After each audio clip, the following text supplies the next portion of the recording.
What's up, everybody? Welcome to another episode of Nerds of UVM. I'm your host, David. I'm joined by my friend Bob. Hello. I'm joined by my friend Io. What's up? This is a nerd talk show where we talk about things around a table. We're going to get right into it. This episode, we're talking about Pacific Rim, and specifically the upcoming film Pacific Rim Uprising. We were born into a world at war.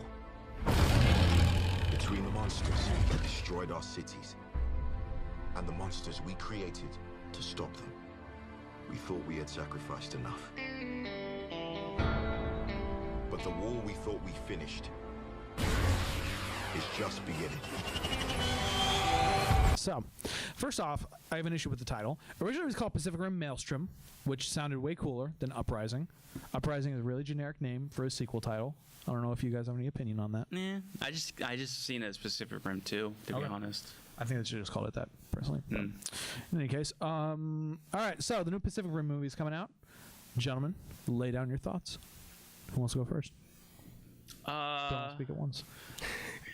I like the first one. Yep. Because I've grown up as a fan of like Godzilla, you know, and robot anime shows, like just robot shows in general, robot like fighting movies in general. I like the first one. I'll be honest, I'm surprised they're making a second one because the first one wasn't a big success. I think it barely broke even at the box office.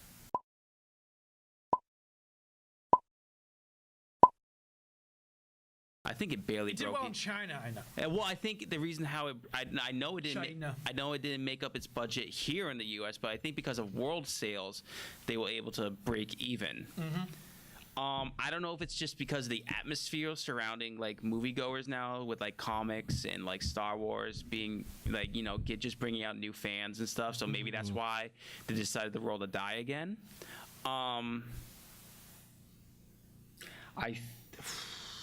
Well, I think it's also a thing of like it's inherently a fun time at the movies that people. As long as they're just like, you don't have to have a lot of context. You can kind of go in and you don't have to really. They're hyping it up for the fight sequences, which I feel like a lot of movies. They have a legitimate reason to do that. Yeah, and especially because like in this movie season, those movies aren't plentiful. Like I remember specifically last year, Kong Skull Island came out around this same time. That movie made a huge bunch of money. It did well. Yeah, it did very well. It did well. Yeah, it was like an action movie, and like people over criticize it. I've seen it. It was fine. Yeah, it's a good movie. I think that's what Pacific Rim Uprising is going for, the same thing. Yeah. I can see how. I mean, as soon as they closed the breach in the first one, but I think this is what I think is happening is in the first one. They mentioned how the kaijus were worshipped like god figures. So I think cults were created. Yes.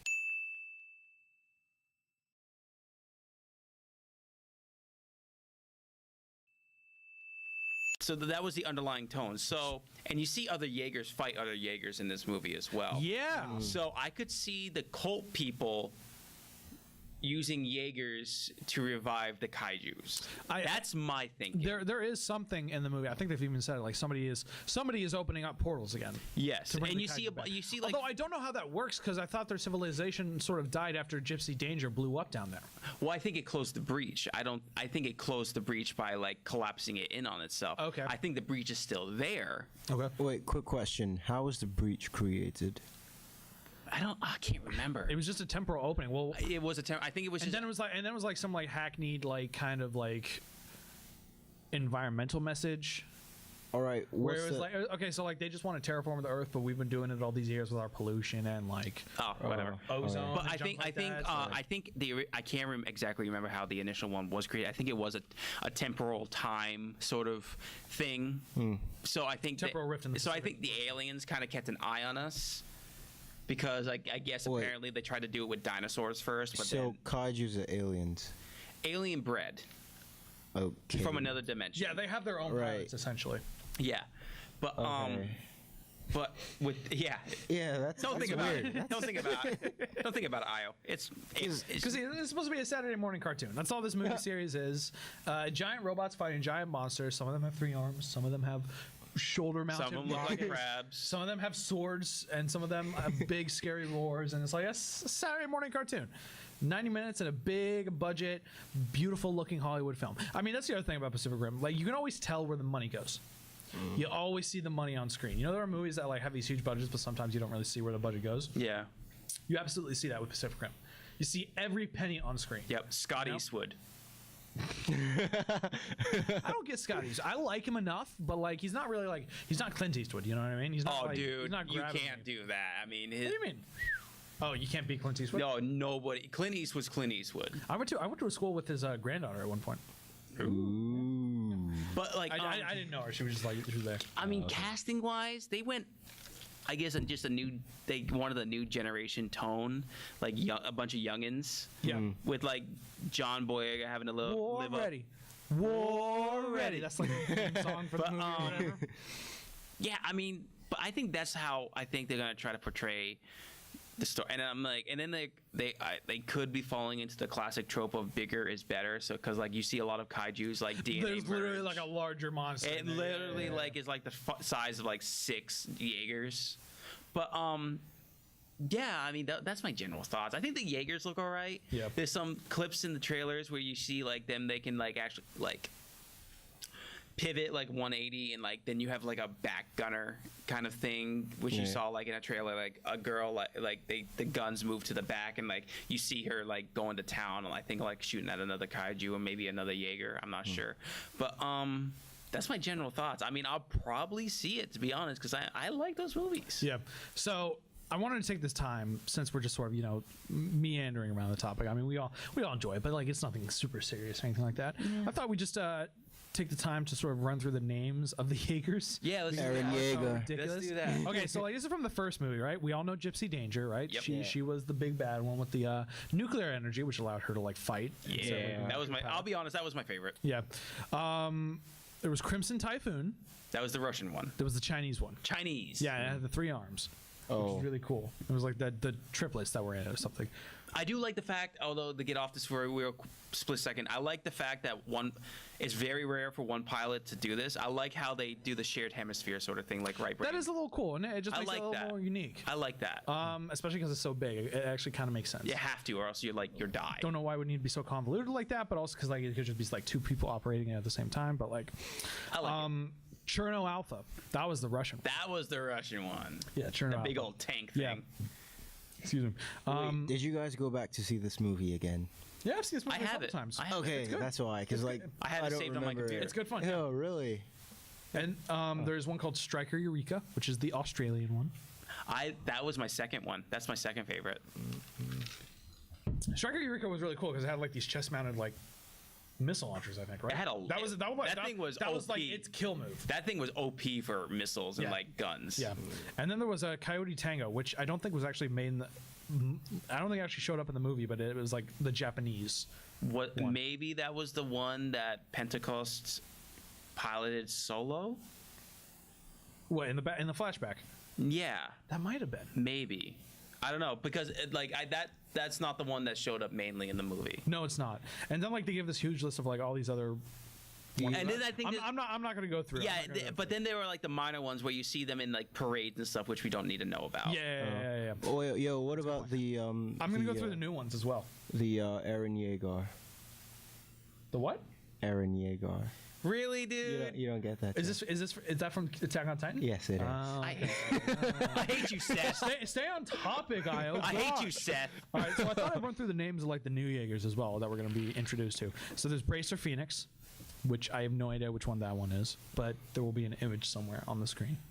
Gypsy Avenger, which I assume is the reincarnation of Gypsy Danger. It's the one that John Boyega, I think, is playing with Scott Eastwood. Gypsy Avenger.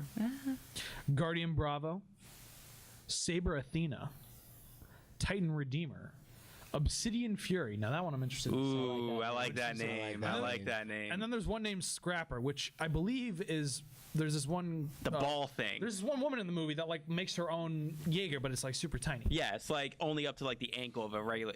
There's there's a minute and a half clip that show her and John Boyega's character escaping some sort of factory. Who knows what the plot line behind that is? But she's a solo. That's a solo pilot thing. But I think that they get away with that because And it brings up an interesting element. comment about like I think there's a line saying like you have an unregistered Jaeger or something like that. What happens with this technology? Yeah, this this is probably like 20-something years after the original. Oh, Yeah, so people can make their Jaegers. Well, that's what I'm thinking. Well, like, what kind of happens with that technology? Once it's there, it's not like it stays secret forever. No. People Yeah. know how to build this stuff. And plus, it's like they're it's a gonna. matter about finding the time and the resources. That could also be part of the movie too. With the cult thing, is like. It's probably like licensing Jaegers, like kind of like how other things are like you have to have a car, you have to have a license to drive a car, or like even like own a gun or anything like that. But like I think like it might go into that. Like people see how powerful these Jaegers are, even without a kaiju. I mean, they were only used for defense against kaijus, but now once the kaiju's gone, people are gonna like go into like. Hey, these things can make us a lot of money. Yeah. You know, like especially if like we're mercenaries and like we hold something hostage, and so maybe that's how this new Pentecost character is introduced, because he looks like he's kind of like a playboy. Yeah, a little bit. So I don't think he's entirely riding his father's coattails sort of thing. I don't think it's something like that. I don't think he's like a kind of like portrayed like a trust fund baby. I think he's a pilot who is really good at his job. He just doesn't have the drive in some sort of way. I think that's how the character is going to be portrayed. Okay. I'm very much looking forward to seeing this movie. I'll check it out, definitely. I think I'm going to check it out. Yeah. You know, just like... Out of all the movies in March, this is the one I'll go and see. Unfortunately, March isn't like always known for like huge movies. Yeah. Let's got Ready Player One coming out, but I have no interest in seeing that. I have no interest in seeing that. Will you go see it, Io? Will you go see Pacific Rim? I will decide later, man. All right then. Well, we want to thank you all for joining us on this episode of Nerds of UVM. A nice little quieter chat in this series of filmings. But we had a good time. If you liked what we did here, consider liking down below, commenting, and subscribing to the YouTube channel. You can also check out our subscription link there, or you can follow us on social media there. Only Instagram, unfortunately, but you know, it's what we do. And until next time, I've been David. I've been Bob. I've been Ayo. And this has not been Nerds of Seth.